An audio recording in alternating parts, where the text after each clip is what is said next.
Tog'ay Murod 1948-yili Surxondaryo viloyati Denov tumanidagi Xo'jasoat qishlog'ida tug'ildi. Toshkent davlat universiteti, hozirgi O'zbekiston Milliy universitetining jurnalistika fakultetida 1967-1971 yil Moskvadagi Adabiyot institutida tahsil oldi. O'zbekiston xalq yozuvchisi, o'zbek xalqining sevimli farzandi. Tog'ay Murodning mashhur asarlaridan biri Oydinda yurgan odamlar asaridagi xalq og'zaki ijodining namunalari haqida. Tog'ay Murodning bu asari xalqimizning urf-odatlarini, xalq og'zaki ijodini, bayramlarini, bolalar o'yinlarini, toponimlarini qisqa va lo'nda tarzda ifodalab bergan. Ushbu asarga 20-asrning eng buyuk yozuvchilaridan biri Said Ahmad shunday ta'rif beradi: Sharqning buyuk dostonlari Layli va Majnun, Farhod va Shirinlar, Tohir va Zuhrolar necha yuz yillardan beri yashab keladi.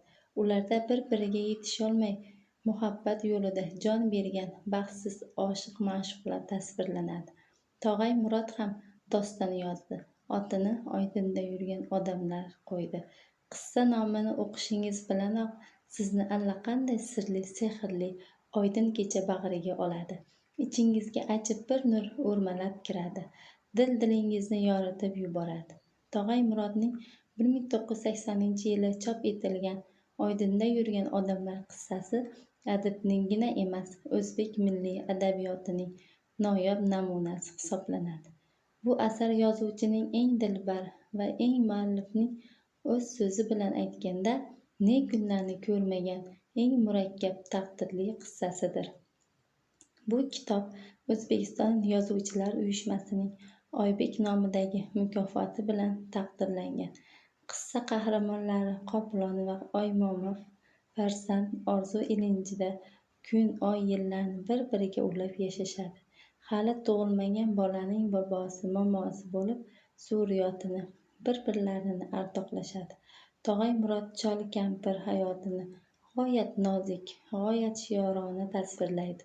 Chol kampirning o'zaro mehr-muhabbatini qo'shiqdek kuylab beradi.